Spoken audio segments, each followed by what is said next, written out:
Se está produciendo un movimiento silencioso pero muy importante en el mercado energético mundial. Mientras Estados Unidos presiona para reducir las compras de petróleo ruso y también países como la India que empiezan a recortar sus importaciones después de acuerdos comerciales con Washington.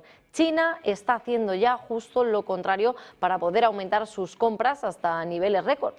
Según estábamos viendo, solo en febrero las importaciones chinas de crudo ruso han superado los 2 millones de barriles diarios, máximos históricos alcanzados, y que pues están aprovechando estos fuertes descuentos de entre el 9 y 11 dólares por barril.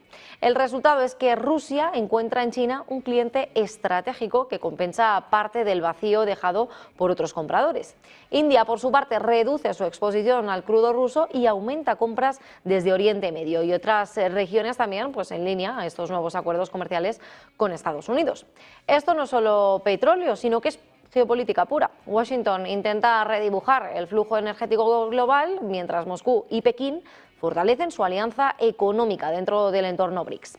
La pregunta es si estamos ante una jugada puntual o ante un nuevo orden energético que desafía a la influencia de Estados Unidos. Lo que estamos viendo no es solo ese cambio de proveedores, sino que es una batalla por quién controla la energía y, por extensión, la influencia global. Porque si Rusia mantiene ingresos gracias a Asia y China consolida su papel como comprador clave, las sanciones occidentales pierden parte de su efecto estratégico. Por tanto, vamos a seguir hablando de ello con nuestros siguientes invitados de la noche, con Sergio Trigo, profesor del Máster de la Unión Europea y China en la URJC. Muy buenas tardes, Sergio, muchas gracias por acompañarnos. Buenas tardes, muchas gracias a vosotros por la invitación. Y contamos también con Jorge Jain, el ex embajador de Chile en China. Buenas noches, Jorge, gracias. ¿Qué tal? Buenas noches, gracias por la oportunidad. Bueno, pues estábamos comentando la jugada de Rusia y China contra Trump, ¿no? ¿Estamos viendo esa alianza energética estructural entre Rusia y China o creéis que solo es un ajuste temporal por descuentos y por sanciones, Jorge? A ver, yo diría lo siguiente. India ha sido puesta entre la espada y la pared.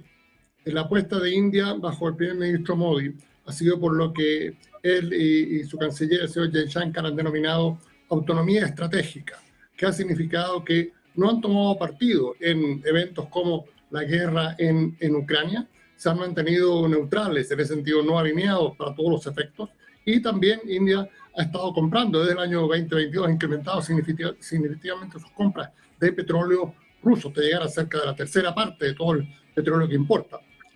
Por otra parte, las presiones de Trump para terminar con esas compras han llevado a India a ir disminuyendo esas compras, no en forma brutal, no en forma demasiado significativa, pero sí gradual.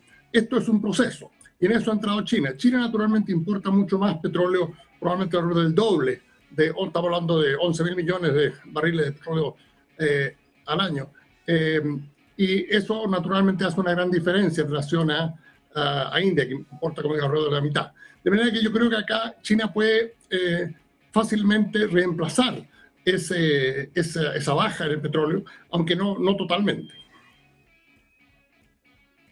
También quería preguntar, si quieres añadir, Sergio, pero si no pasamos a la siguiente pregunta. Yo quisiera matizar alguna cuestión, que es sobre todo que China ha pasado de ser, desde la guerra de Ucrania, el primer comprador de petróleo a los rusos, y sobre todo también que antes era Arabia Saudí, por cierto, y ahora ya los chinos se compran alrededor de 2.000 millones de barriles de crudo al día a los rusos. Entonces, el punto clave sobre todo para que este sistema de nuevo juego de compra de energía y demás, China está cumpliendo un papel muy importante respecto de la guerra indirectamente. Entonces, matizando lo que ha dicho un poco el señor embajador, añado estas cuestiones. Gracias, Sergio. También quería preguntaros si China, si en el caso de que absorba el crudo que otros países dejan de comprar, ¿pierden efectividad entonces las sanciones occidentales, Jorge? Sí, a ver, yo creo que acá hay una gran ironía en juego, que es la siguiente. Al presionar Estados Unidos a India por disminuir sus compras de petróleo de Rusia, lo que está haciendo es empujando a una alianza aún más estrecha entre Rusia y China, llevando a que China le compre más petróleo a Rusia. Xi Jinping y el presidente Putin han dicho que ellos tienen una amistad sin límites. La ironía es que pareciera que los Estados Unidos los está empujando a que esta amistad se siga profundizando aún más. Sergio, ¿crees que bueno, pues podría actuar de esta manera y perder la efectividad las sanciones occidentales? Yo creo que las sanciones occidentales nunca le han surgido un gran problema a Rusia. Creo que lo han salvado a través de sus alianzas con los países asiáticos, sobre todo con el país el Gran Dragón, China. China, indirectamente, como he mencionado antes, ha intentado paliar o ayudar, aunque siempre se han habido tirantetes en las relaciones históricas entre los dos países, pero siempre ha intentado ayudar a los rusos en gran manera, y una de esas maneras ha sido la compra del petróleo y del gas, por supuesto. Entonces yo creo que ahí está la clave de esta cuestión, y aparte tiene su gran plataforma, que son los BRICS.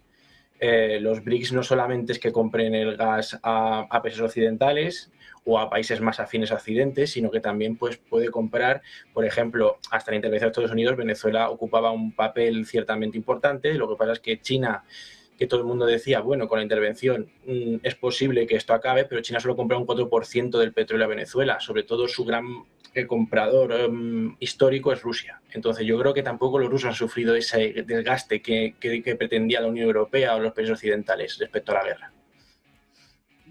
¿Y puede este giro acelerar la fragmentación del mercado energético global en bloques rivales, Jorge? Bueno, hay un elemento de eso, ¿no?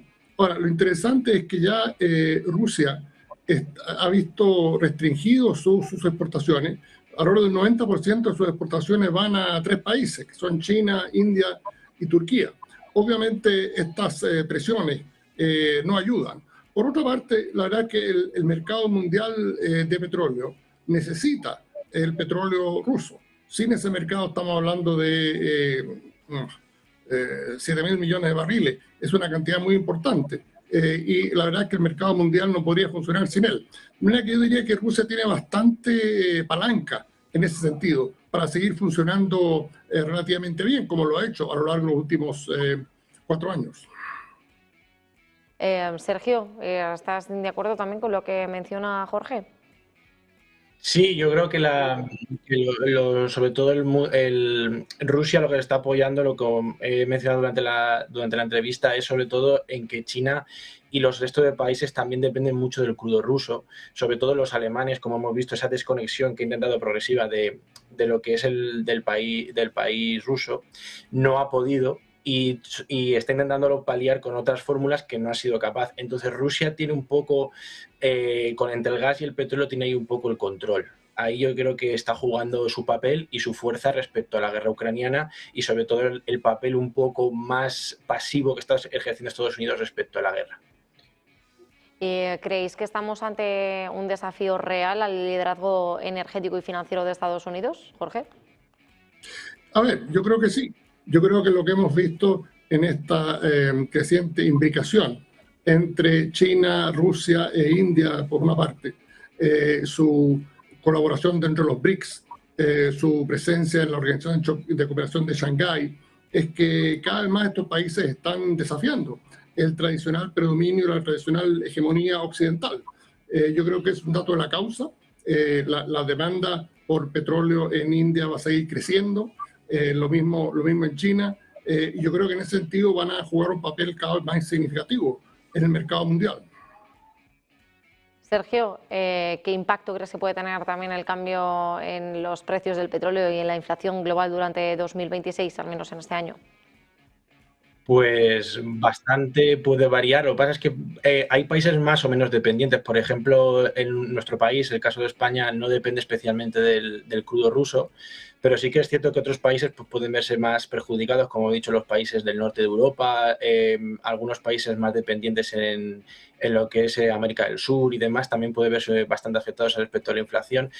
Pero creo que hay otros factores, por ejemplo, a nivel europeo, que pueden influenciar más que el crudo ruso en nuestra economía. Lo que pasa es que también hay que tener en cuenta esa doble vara que tenemos en Europa y que tenemos en el mundo, porque no todos los países dependemos estrictamente del gas y del petróleo ruso, sino hay grandes variaciones y grandes inconvenientes, pero sí que va a influenciar en muchos países que el crudo ruso y esa relación sino-rusa puede influenciar. Además, lo que ha comentado también el embajador es cierto, las organizaciones como el BRICS o la Organización de Cooperación de Shanghái o el ASEAN están apostando muy fuerte para intentar que esa hegemonía tanto económica, cultural como energética pase de Occidente a Oriente.